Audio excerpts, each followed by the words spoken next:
تو این ویدیو بهترین خواننده های موسیقی پارسی قرن از سال 1300 تا 1400 رو بهتون معرفی میکنیم.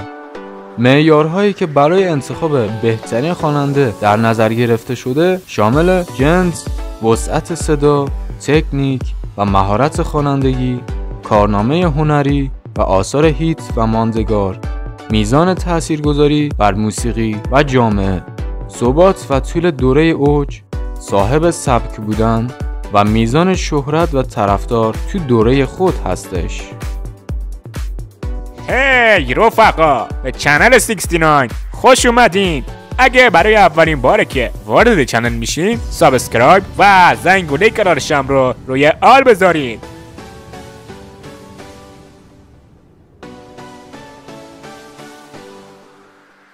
معصومه دد بالا که با نام هنری هایده شناخته میشه، خواننده سنتی و پاپ ایرانی بود. صدای فوق‌العاده‌ای داشت.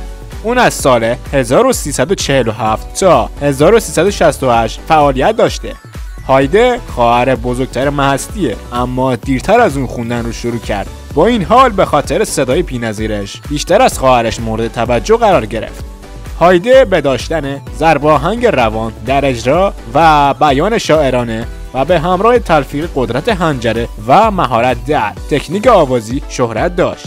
اون بعد از انقلاب 57 به انگلستان و بعد به ایالات متحده رفت و تا آخر عمر تو شهر لس آنجلس به خوانندگی ادامه داد.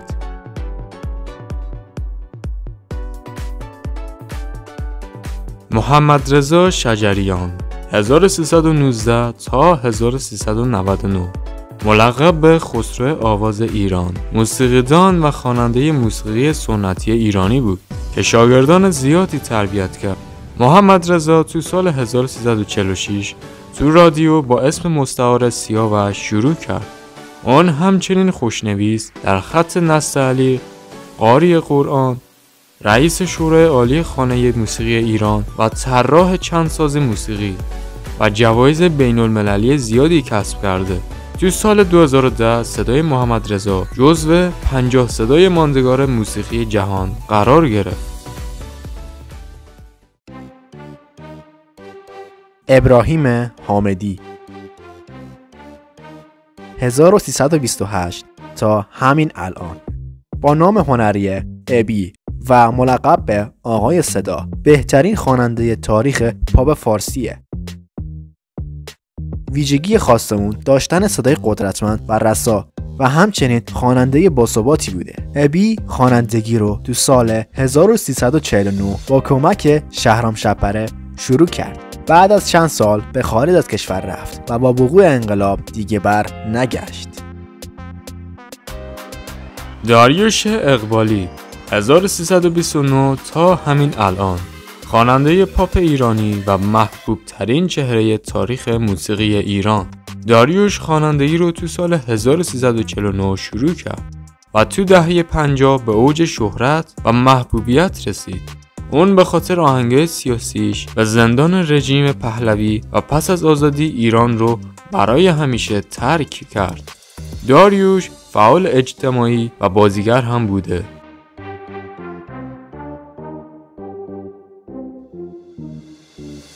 فائقه آتشین 1329 تا الان با نام هنری گوگوش و ملقب به شاه ماهی موسیقی ایران، یکی از تاثیرگذارترین چهره‌های تاریخ پاپ فارسی و به مهارت بالا در اجراهای روی صحنه مشهوره.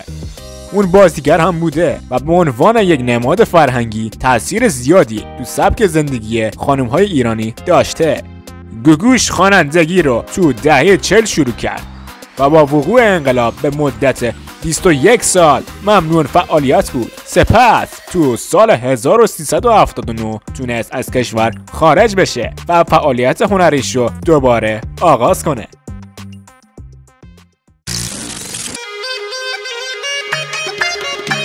تا اینجای ویدیو چطور بود؟ اگه خوشت اومد کانال رو ساب و یه لایک خوشگلم بکوب روی ویدیو. خوشت هم نیومد دیسلایک کن. که متوجه بشیم از چه محتوایی بیشتر خوشتون میاد. راستی کامنت هم بذارین تا یوتیوب شما رو به عنوان ربات از چنل حذف نکنه. خب بریم ادامه ی ویدیو رو ببینیم.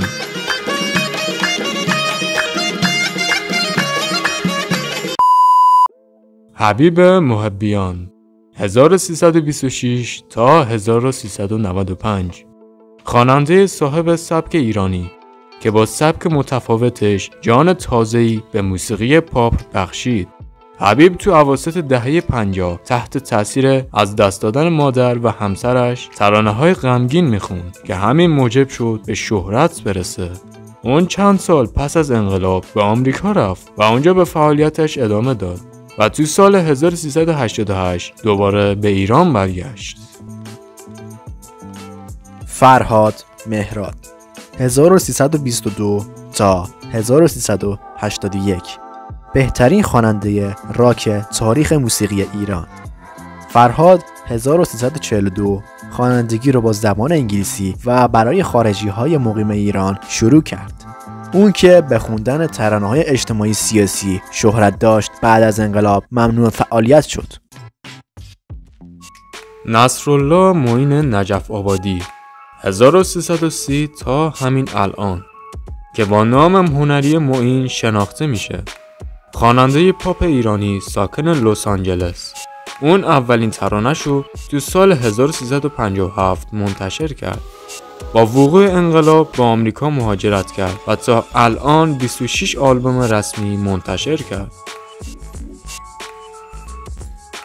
پروانه امیر افشاری 1323 تا الان که با نام هنری همیرا شناخته میشه.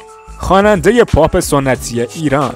بعضی از اساتید و موسیقیدانهای پیش از انقلاب صدای همیرا رو بهترین صدای تاریخ ایران میدونن، چرا که اون تنها خواننده مطرح ایرانیه که صدای سوپر آنو داره.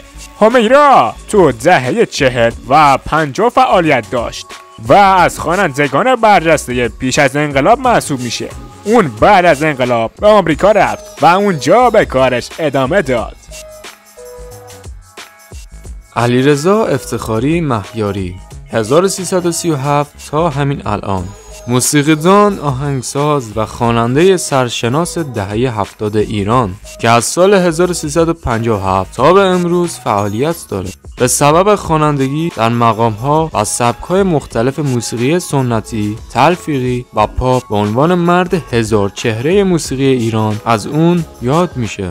بعضی از اساتید موسیقی علیرضا افتخاری رو بهترین خواننده بعد از انقلاب میدونن.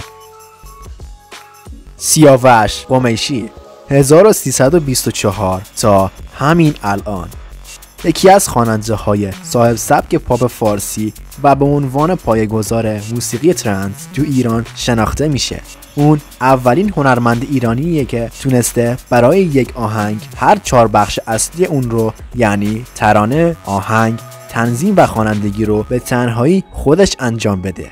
اون ابتدا نوازنده بود، بعدش تو سال 1353 آهنگ فرنگیس رو خوند که باعث شد به عنوان خواننده مشهور بشه.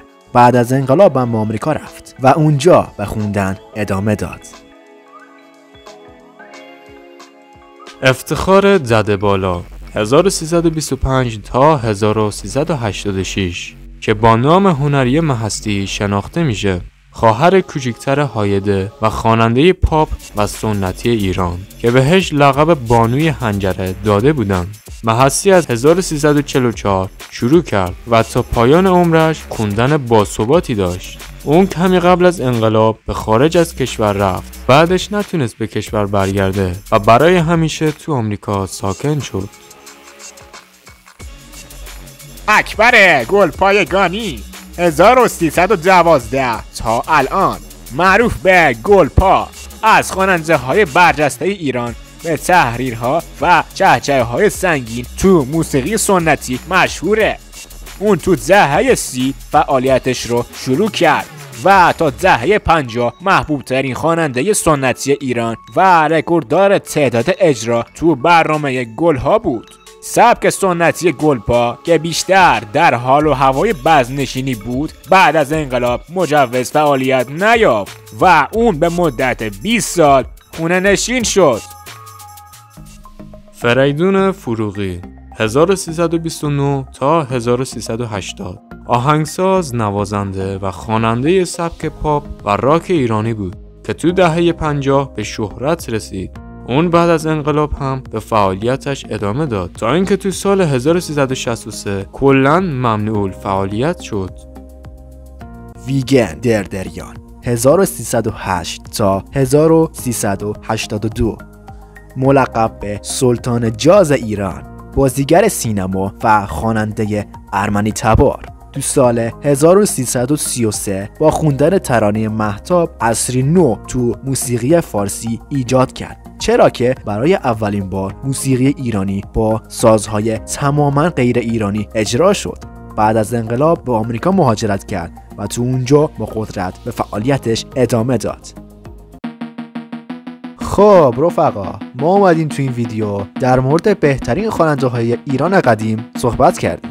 چنل رو ساب و زنگوله نوتیفیکیشن رو هم فعال کنید. یک کامنت هم برامون بذارین تا یوتیوب شما رو به عنوان یک ربات از چنل ما حذف نکنه. تا ویدیو بعدی، بدرود.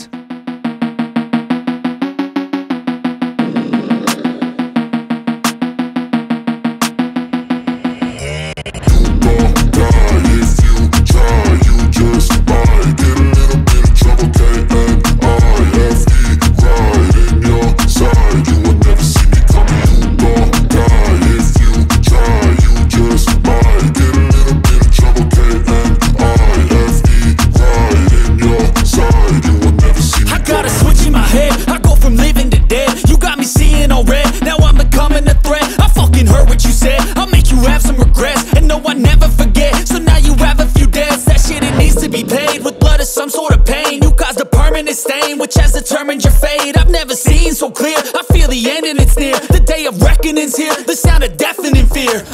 You gon' die if you